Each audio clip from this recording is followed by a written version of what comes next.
coloraron, no, no sé cómo se dice. Colorearon. Colorearon, de color. Bueno, vamos a cambiar de tema.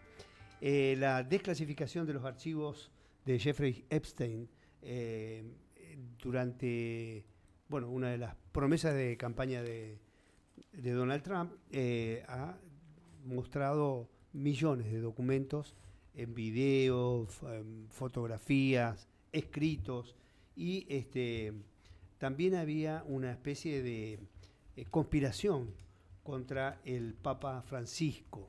Y bueno, hemos elegido a alguien que conoce bien el tema del Papa fundamentalmente, que es Aldo Dusdevich, escritor, político, periodista, y lo queremos compartir, bueno, compartir los conocimientos que tiene, lo que se sabe, y los por qué detrás de esta campaña de Epstein contra el Papa Francisco. Muy buenos días, Aldo, un gusto saludarlo. ¿Cómo va? Muy, muy buen día, muy bien. Bueno, me alegra Gracias mucho. por la invitación. Bueno, usted ha publicado un libro sobre el Papa y es una persona que conoce mucho y ha tenido relación y vínculo con Mario Bergoglio.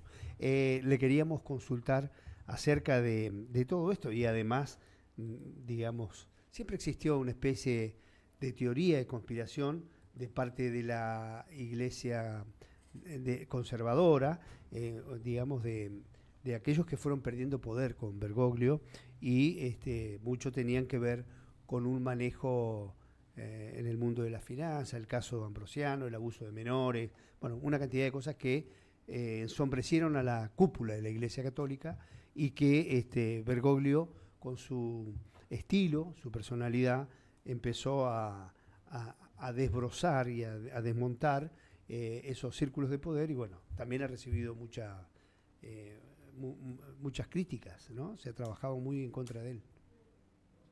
Bueno, lo que vos comentabas, lo que comentabas recién y daba pie a la nota y algo que yo escribí ayer, es esto nuevo que aparece en los archivos de este personaje tan siniestro que además se está involucrando, digamos, en sus actividades a gran parte del establishment mundial y del poder político, económico del mundo, ¿no? Uh-huh. Este hombre Epstein. Y, y lo que apareció por ahora, digamos, es lo que se supo, es muy poco. Uh-huh. Yo no he tenido, no me he puesto, porque son, es decir, lo que tengo presente es que los archivos que se están revelando, hay cientos, miles de mails, de fotografías, etcétera, etcétera. Bueno, ponerse a investigar estos archivos, que además encima están todos en inglés, Uh-huh.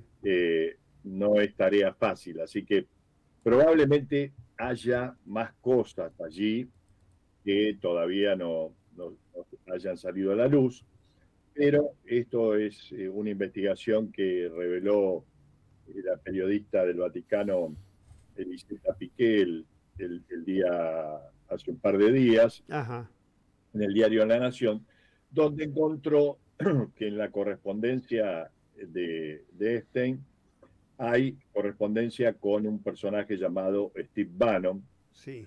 eh, y donde hablan, digamos, de que hay que voltearlo a Francisco, de que hay que infiltrarse en el Vaticano, etcétera, etcétera. Por ahora, digamos, es muy poco lo que, lo que se conoció de Ajá. estos archivos, eh, es muy poco, y, y lo único que hace, digamos, es ratificar algo que ya sabíamos de antes, ¿no? Que es básicamente toda una estrategia de confrontación con Francisco que llevó adelante este personaje que es muy importante también, que se llama Steve Bannon, ¿no? Ajá.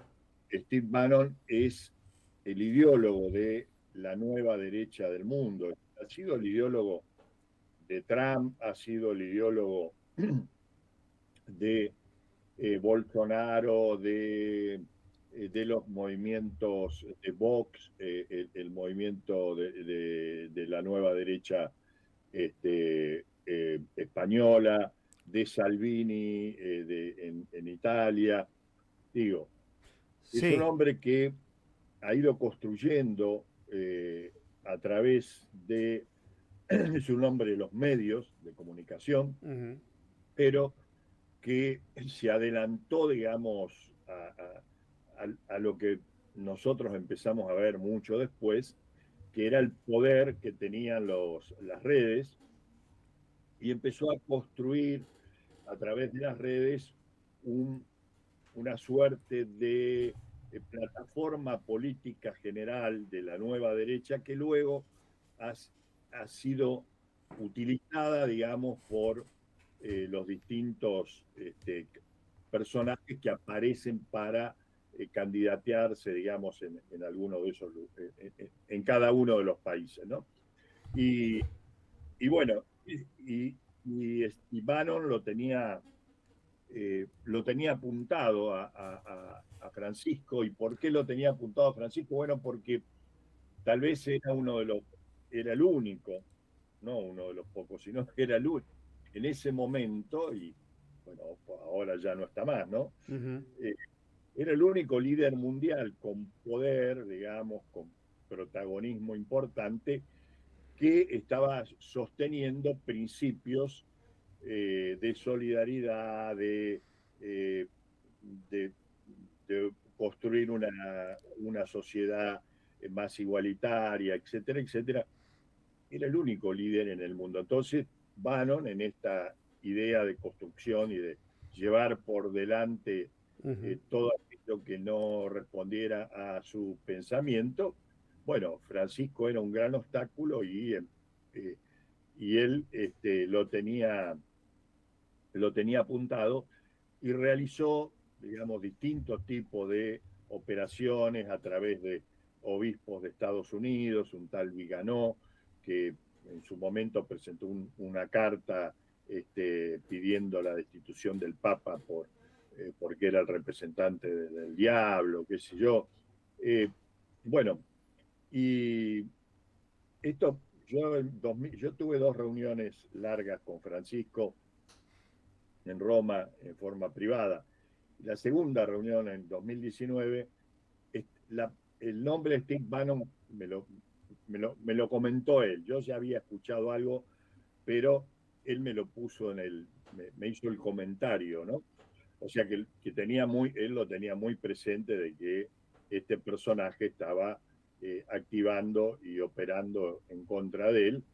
Eh, Sobre todo en Europa y ahí en Italia, eh, uno de los conflictos más importantes con los cuales la derecha tiene conflictos es todo el tema de la inmigración africana. Sí. Y ustedes recuerdan que, digamos, una de las primeras, creo que el primer gesto de Francisco fue cuando su primer salida como papa fue ir a Sicilia, a uno de esas playas donde llegan las pateras, Sí. esos botes que traen. O si no, los restos humanos, pobres de los que naufragan, ¿no? Exactamente. Este, Así que bueno, digo, y esto hoy, estamos hablando de 6, 7 años después, viene a confirmar toda esta acción y esta embestida, metiendo un nuevo personaje que no es extraño, digamos, que hoy aparezca porque, bueno, porque está en la medida en que se ve cuál era el entramado Ujú. y Eh, además los vínculos que seguramente este personaje tenía con organismos de inteligencia, como se está planteando, es decir, que ha tenido Epstein vínculos con organismos de inteligencia norteamericanos, también con el Mossad israelí. sí, Bueno, muy digo, vinculado al poder todas económico cosas israelí. que hoy están saliendo a la luz y que lo que hacen es, yo digo, bueno, lo único que hoy nosotros podemos rescatar es decir, no lo pudieron voltear, ¿no? Claro. Porque Claro. Se murió Sí. y se murió tampoco lo pudieron matar. Y yo creo que ganas tenían. Sí. Este, pero bueno, se murió de viejo, cumplió su ciclo Y y, murió con y los zapatos puestos, los de murió con siempre. las botas puestas, Con los exactamente. zapatos de siempre. No, Los zapatos quería negros. un poco que, saliendo del tema Francisco, pero hablando de lo mismo, el caso Epstein-Bannon, Bannon se lo ve como un ideólogo, ¿no? Y también esto podemos asociarlo con algo que describe en su libro Los ingenieros del caos, Giovanni Di Ampoli, y un poco muestra cómo funciona la élite mundial y cómo, en el caso de Einstein, era el proveedor de los vicios y de las cosas más ruinosas de esa élite. Y aparecen en fotos con él personajes que tenían una altura intelectual, como el caso de, ¿cómo se llama? El intelectual estadounidense que ha sido señero en muchas cosas y ha criticado esa élite, pero que era Chomsky, que era quien indicaba, dice, mire, el mundo tiene un gobierno, hizo uno institucional con los organismos internacionales, con el FMI, el Banco Mundial, Naciones Unidas, y va explicando, ¿no? Un poco cómo funciona Occidente. Y en este caso vemos el lado oscuro de ese funcionamiento también, porque esto lo saca y pone a toda la élite, inclusive Bill Gates y otros nombres, hay fotos de todos, no se escapa nadie, Clinton en una pileta, bueno, muchos de los presidentes de Estados Unidos han estado vinculados a ese poder. ¿Cómo funciona eso, no? Y si uno mira un poco esto y mira también los 7, 8 fondos que manejan el mundo, que son los propietarios de los alimentos, de las grandes cadenas de distribución, de todo lo que leemos y vemos, porque muchos de lo que vemos también están financiados por estos grupos, tenemos una noción más clara de cómo está dividido el mundo occidental. Cómo está dividido, no, cómo está conformado, cómo nos manejan y qué papel nos toca dentro de ese esquema.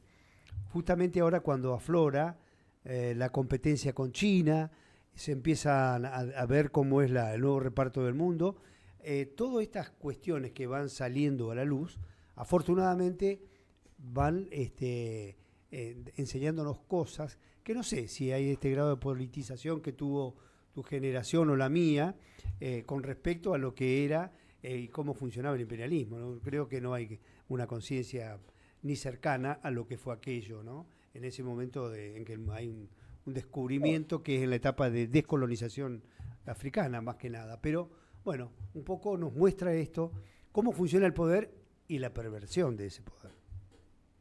Sí, además, o sea, yo creo que hablando en el análisis que vos hacías, eh, el tema de es decir, de la concentración, ¿no? Sí, Que ha sido cada vez, va siendo cada vez mayor. Esta es la diferencia entre lo que podíamos ver cómo funcionaba el imperialismo en los años 60, 70 y cómo funciona hoy. ajá, Hoy, digamos, las comunicaciones y la concentración económica, que cada vez es superior, digamos, en muy pocas manos, ha hecho que estos fenómenos, digamos, cobren una dimensión universal mucho más dura, mucho más concentrada, mucho más difícil de penetrar que lo que fueron las etapas anteriores, ¿no? Pero así bueno, es. finalmente eh, yo creo que la orientación en lo que es la lucha de los pueblos, las discusiones siguen siendo las mismas, ¿no? Aunque cambian sus protagonistas, aunque cambia su formato, porque obviamente hoy no podemos aplicar las recetas de 1945 ni las recetas de No, 1970 para defendernos o para intentar construir una sociedad distinta, una sociedad con mayor justicia social. Eh, pero las discusiones, digamos, las peleas siguen siendo las mismas, es decir, un poder extranacional eh, agentes nacionales que adhieren alegremente ese poder, como es lo que pasa con este muchacho Milei, que si podemos tomar ahora, vemos lo que se firmó el otro día del acuerdo con Estados Unidos, y ningún economista te dice, che, a ver, firmaste un acuerdo donde le decís que ellos pueden vendernos todo lo que le interese, se les cante vendernos con arancel cero, y lo único que se comprometen, a lo mejor, y no están comprometidos, es a una pequeña cuota de carne que ni siquiera es significativa, digamos, Todavía. en el monto de exportaciones argentinas de la carne, ¿no? Así Entonces, es. Aldo. bueno, pero esto, muchacho, está bien, podemos hacer un acuerdo con Estados Unidos, podemos hacer un acuerdo con China, podemos hacer, pero siempre mirando cuál es el interés nacional, que por otro lado es lo que hace Trump, ¿no? Sí, Es decir, obviamente. Aldo, nos encantaría tener una charla sobre esto, ya cambiando de tema, porque nos van a sacar del aire. A las 10 termina el programa. Estamos muy agradecidos y nos encantaría poder hablar de ese acuerdo, pero en una charla posterior, porque es muy interesante hacer un análisis con alguien que tiene su experiencia. Nos encantaría. bueno, Muy agradecido. gracias, muy buenos días. Muy agradecido. Muchas gracias. Hasta luego. Bueno, ahí estaba el referente